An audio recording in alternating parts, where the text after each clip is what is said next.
আমন্ত্রণ আন্তর্জাতিক অঙ্গনের সবশেষ সংবাদ নিয়ে আমাদের প্রতিদিনের আয়োজন যমুনা আইডেস্কে। শুরুতেই শিরোনাম।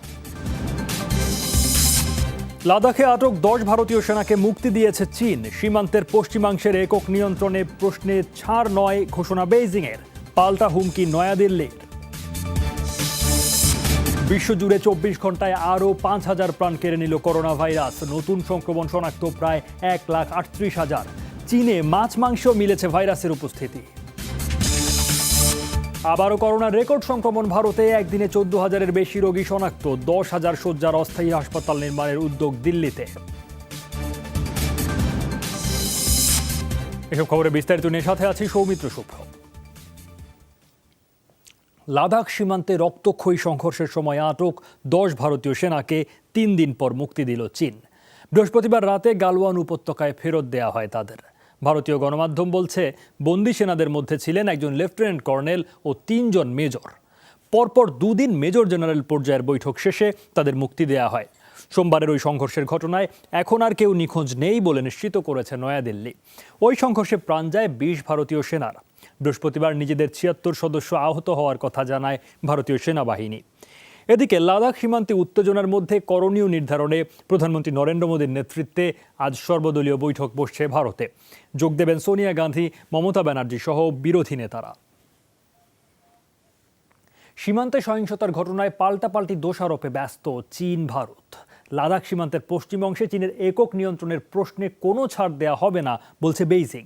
সার্বভৌমত্ব ও আঞ্চলিক অখণ্ডতায় আঘাত এলে উপযুক্ত জবাব দেওয়ার হুমকি দিয়েছে নয়াদিল্লিও। তবে সরাসরি লড়াইয়ে না গিয়ে কৌশলী হয়ে মোদী সরকারকে পরিস্থিতি সামাল দেওয়ার পরামর্শ ভারতের বিরোধী দলগুলোর। বৃহস্পতিবার রাষ্ট্রীয় মর্যাদায় বিদায় জানানো হয় চীন ভারত সীমান্ত সংঘাতে নিহত ভারতীয় সেনাদের। জন্মভূমিতে তাদের শেষ শ্রদ্ধা জানান হাজারো মানুষ। গত কয়েক বছরে ভারতীয় সেনাদের প্রাণহানি হয়েছে কেবল কাশ্মীরেই। প্রতিবারই পাল্টা হামলায় কড়া জবাব দিয়েছে নয়াদিল্লি। চীনা হামলায় 20 সেনার মৃত্যুর পরও তাই পাল্টা জবাব দেওয়ার দাবি জোরালো হচ্ছে ভারতে। বাড়ছে চীন বিরোধী বিক্ষোভ। এ অবস্থায় কৌশলী হওয়ার পরামর্শ সাবেক পররাষ্ট্রমন্ত্রী সালমান খুরশিদের। প্রতিবেশী 2 দেশের মধ্যে সমস্যা আরও বাড়িয়ে দিতে পারে কোনো প্রধানমন্ত্রীর এমন মন্তব্য বা শব্দ চয়ন করা উচিত নয়। বরং এতে চীনের কাণ্ডকীর্তির ন্যায্যতাই প্রতিষ্ঠিত হবে। চীনের সাথে ঝামেলা মেটাতে সর্বোচ্চ বিচক্ষণতার পরিচয় দিতে হবে মোদীকে। সোমবারের সংঘাতে চীনাদের ব্যবহৃত হাতে তৈরি অস্ত্রের ছবি প্রকাশ করেছে ভারতীয় গণমাধ্যম। নতুন সংঘাত না হলেও রক্তপাতের জন্য দায়ী কে সে প্রশ্নে পাল্টা দোষারোপ চলছে চীন ভারতের। গালওয়ান উপত্যকার নিয়ন্ত্রণ নিয়েও চলছে কথার লড়াই। আলোচনার পাশাপাশি সেনা উপস্থিতি বাড়ছে সীমান্তের দুপাশেই। সীমান্ত সমঝোতা চরম উপেক্ষা করেছে ভারতীয় সেনারা। নিয়ন্ত্রণ রেখা পেরিয়ে ইচ্ছে করে উস্কানি দিয়েছে। আলোচনা করতে যাওয়া চীনা সেনাদের উপর হামলা চালিয়েছে। আলোচনার মাধ্যমে শান্তি চাইলেও চীন ভারত সীমান্তের পশ্চিম অংশের ওপর চীনের একক নিয়ন্ত্রণের বিষয়টি নয়াদিল্লিকে স্পষ্ট জানিয়েছে বেইজিং। ভারতীয় সেনারা নিজেদের সীমানার ভেতর থেকে সবসময় দায়িত্বশীলতার পরিচয় দিয়েছেন। নিয়ন্ত্রণ রেখার নীতি মেনে একতরফা সিদ্ধান্ত নেওয়া থেকে বিরত থাকতে হবে চীনকেও।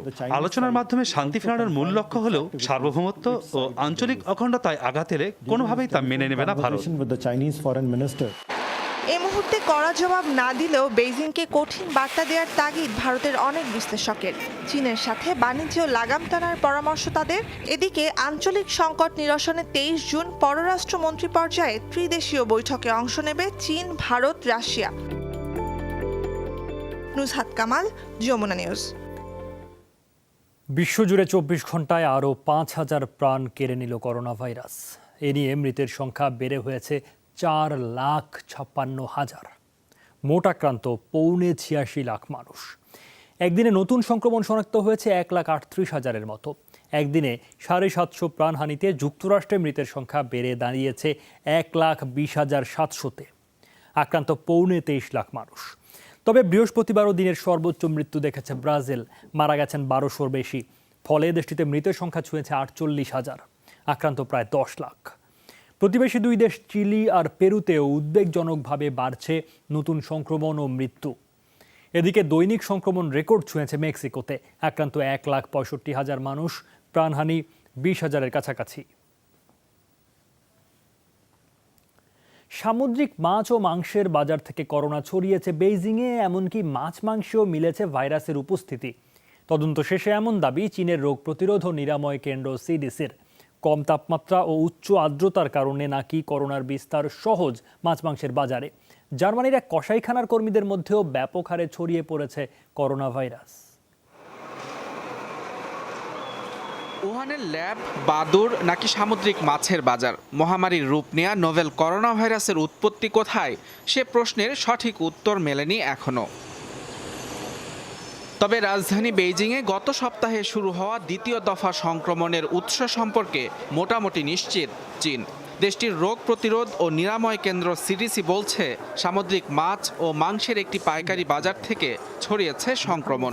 সংস্থাটির মতে মাছ মাংসের বাজারে তাপমাত্রা ও আর্দ্রতা করোনা ভাইরাসের জন্য খুবই সহায়ক।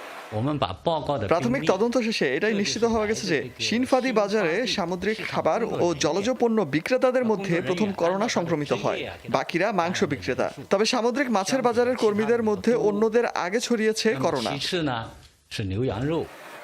এমনকি শিনফাদি বাজারের মাছ মাংসেও মিলেছে করোনা ভাইরাসের উপস্থিতি।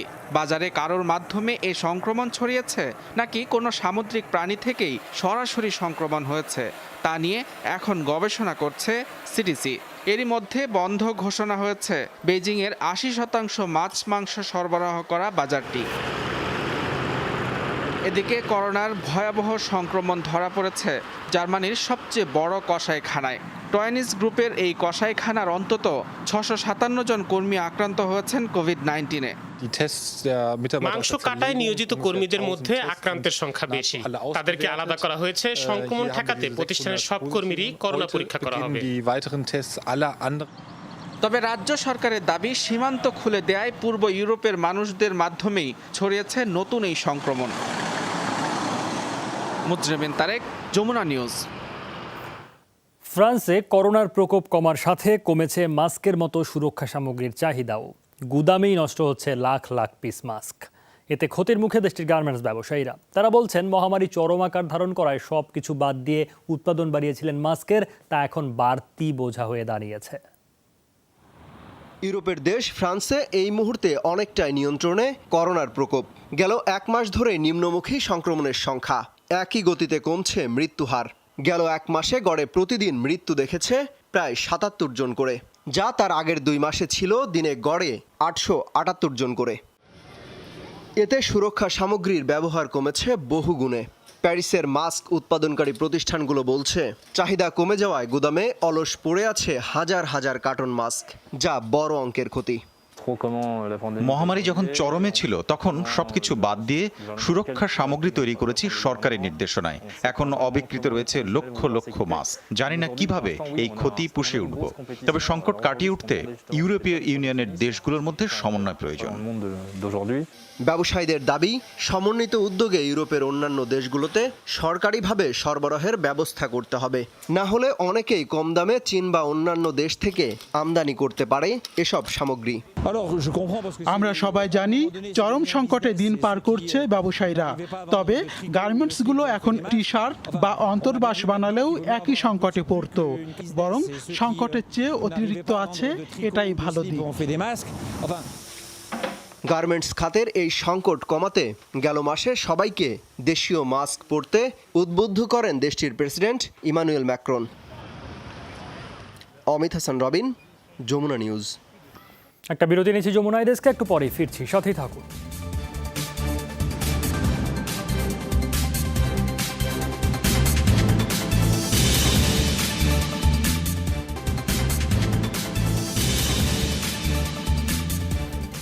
স্বাগত আরেকবার, দেখছেন যমুনা ডেস্ক।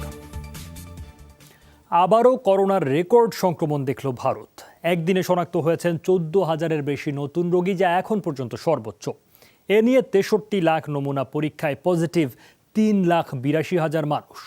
বৃহস্পতিবার প্রাণ গেছে প্রায় 350 মানুষের, ফলে মোট মৃত্যু ছাড়িয়েছে 12,600। এদিন 24 ঘন্টার হিসেবে রাজ্যভিত্তিক সংক্রমণ রেকর্ড ছুঁয়েছে দিল্লি, মহারাষ্ট্র, উত্তরপ্রদেশ, অন্ধ্রপ্রদেশ আর তেলেঙ্গানায়। আক্রান্ত ও মৃতের সংখ্যা সবচেয়ে বেশি মহারাষ্ট্রে। সংক্রমণ 1,20,000 ছাড়িয়েছে রাজ্যটিতে, মারা গেছেন 5,700-র বেশি মানুষ। সংক্রমণে বিশ্বের চতুর্থ শীর্ষ দেশ ভারতে এই পর্যন্ত সুস্থ হয়েছেন 2 লাখের বেশি মানুষ। এদিকে প্রতিবেশী পাকিস্তানেও মৃতের সংখ্যা 3,000 ছাড়িয়েছে, আক্রান্ত 1,60,000-এর বেশি। বেড়ে চলা করোনা রোগীদের চাপ সামলাতে আরও অস্থায়ী হাসপাতাল তৈরির উদ্যোগ নিয়েছে ভারত। রাজধানী দিল্লিতে তৈরি হচ্ছে বিশ্বের সবচেয়ে বড় অস্থায়ী হাসপাতাল, যার শয্যা সংখ্যা 10,000। ট্রেনের বগিকেও পরিণত করা হচ্ছে হাসপাতালে। ভারতের স্বাস্থ্য বিভাগের আশঙ্কা, জুলাইয়ের শেষ নাগাদ দেশটিতে করোনা আক্রান্তের সংখ্যা ছাড়িয়ে যেতে পারে 5.5 লাখ, যা বর্তমানের তুলনায় প্রায় 13 গুণ বেশি। অন্তত 1.5 লাখ মানুষের প্রয়োজন হবে হাসপাতালের সেবা। করোনা বিস্তারের চতুর্থ অবস্থানে থাকা ভারতে এরই মধ্যে পূর্ণ বেশিরভাগ হাসপাতালের বেড। বেড়ে চলা রোগীর চাপ সামলাতে তাই অস্থায়ী হাসপাতাল তৈরির উদ্যোগ দেশটির। রাজধানী দিল্লিতে প্রায় শেষ পর্যায়ে 10,000 শয্যা বিশিষ্ট বিশাল অস্থায়ী হাসপাতালের কাজ। খুব প্রশস্ত জায়গা, কাজ প্রায় শেষ হয়ে এসেছে। পার্টিশন দিয়ে ঘর আলাদা করার কাজ চলছে। নয়াদিল্লির রেলওয়ের 500 ট্রেনের বগিকে পরিণত করা হচ্ছে 8,000 শয্যার হাসপাতালে। এক একটি কোচে 2টি টয়লেট, ডাস্টবিন এবং 3টে অক্সিজেন সিলিন্ডারের ব্যবস্থা আছে। যাদের অবস্থা খুব গুরুতর নয়, কেবল তাদেরই চিকিৎসা সম্ভব এখানে। এর আগেও ট্রেনের বগিকে করোনা রোগীদের আইসোলেশন সেন্টার হিসেবে ব্যবহার করেছে ভারত। ডরথি তাস্ট্রিন, যমুনা নিউজ। যুক্তরাষ্ট্রে অনিবন্ধিত তরুণ অভিবাসীদের সুরক্ষা কর্মসূচি DACA বাতিলে ট্রাম্প প্রশাসনের পদক্ষেপ আটকে দিল সর্বোচ্চ আদালত। বৃহস্পতিবার মার্কিন সুপ্রিম কোর্টের আদেশে বলা হয়, ওবামা শাসনামলে পাশ হওয়া আইনটি বাতিলের চেষ্টা কেন্দ্রীয় প্রশাসনিক আইন লঙ্ঘনের শামিল। প্রেসিডেন্ট হিসেবে ক্ষমতা গ্রহণের পরই ড্রিমার্স প্রকল্প বাতিলের ঘোষণা দেন ডোনাল্ড ট্রাম্প। 7 লাখের বেশি তরুণ অভিবাসীর ভবিষ্যৎ অনিশ্চয়তায় পড়লে আদালতের হস্তক্ষেপে এতদিন এই সিদ্ধান্ত কার্যকর করতে পারেনি তার সরকার। তবে চূড়ান্ত সিদ্ধান্তে আদালতের আদেশকে স্বাগত জানিয়েছেন সাবেক মার্কিন প্রেসিডেন্ট বারাক ওবামা সহ ডেমোক্র্যাট নেতারা। বিষয়টিতে হতাশ ট্রাম্প। বিদ্বেষ ছড়ানোর অভিযোগে মার্কিন প্রেসিডেন্ট ডোনাল্ড ট্রাম্পের ডজন খানেক বিজ্ঞাপন সরিয়ে দিয়েছে সামাজিক যোগাযোগ মাধ্যম ফেসবুক। আসন্ন মার্কিন নির্বাচনের প্রস্তুতি হিসেবে ছিল এসব বিজ্ঞাপন। ফেসবুক কর্তৃপক্ষের দাবি, সামাজিক যোগাযোগ মাধ্যমের নীতি লঙ্ঘন করেছে বিজ্ঞাপনগুলো। বিতর্কের শুরু বিজ্ঞাপনের লাল ত্রিভুজের প্রতীক নিয়ে। একটি ইহুদি গোষ্ঠীর দাবি, প্রতীকটি একসময় রাজনৈতিক বন্দীদের চিহ্নিত করার কাজে ব্যবহার করত নাৎসি বাহিনী। বুধবার প্রকাশিত বিজ্ঞাপনটি মুছে ফেলার আগেই দেখেছেন 10 লাখের বেশি মানুষ। যমুনা ডেস্ক আরেকটা বিরতি, একটু পরেই ফিরছি, সাথেই থাকুন।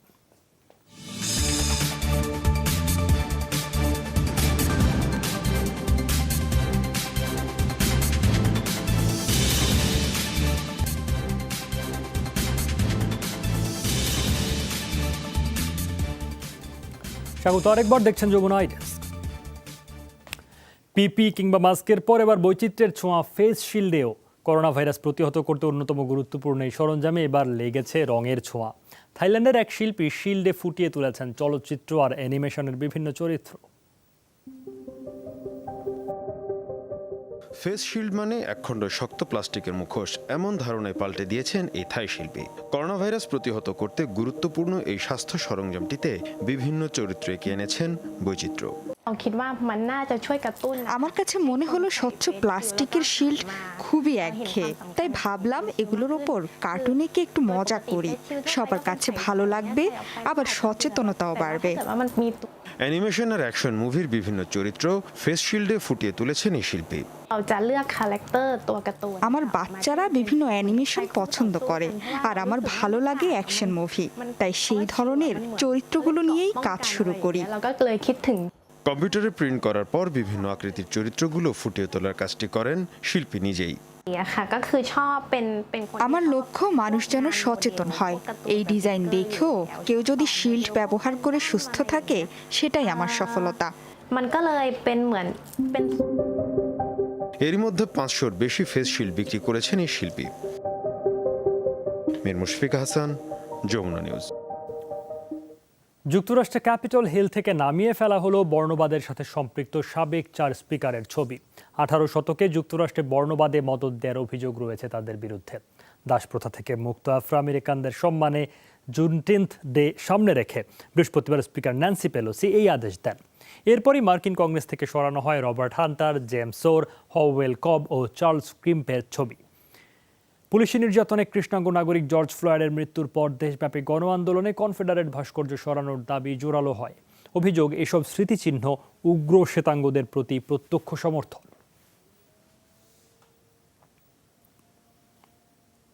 সীমান্তে উত্তর কোরিয়ার বিরুদ্ধে প্রচারণা বন্ধে কঠোর হচ্ছে দক্ষিণ কোরিয়া, শুক্রবার জানিয়েছে সিউল। সম্প্রতি দক্ষিণ কোরিয়ায় বসবাসরত উত্তর কোরিয়ার দেশত্যাগী বিভিন্ন গোষ্ঠীর প্রচারণামূলক কর্মকাণ্ডে উত্তেজনা বাড়ে কোরীয় উপদ্বীপে। সীমান্ত থেকে বেলুনে করে লিফলেট উড়িয়ে চলছিল এসব প্রচারণা। বারবার সতর্কতা সত্ত্বেও এসব বন্ধে সিউল ব্যবস্থা না নেয় মঙ্গলবার সীমান্তে 2 কোরিয়ার লিয়াজো অফিস গুঁড়িয়ে দেয় পিয়ংইয়ং। এই ঘটনায় পদত্যাগ করেছেন দক্ষিণ কোরিয়ার ইউনিফিকেশন মন্ত্রী।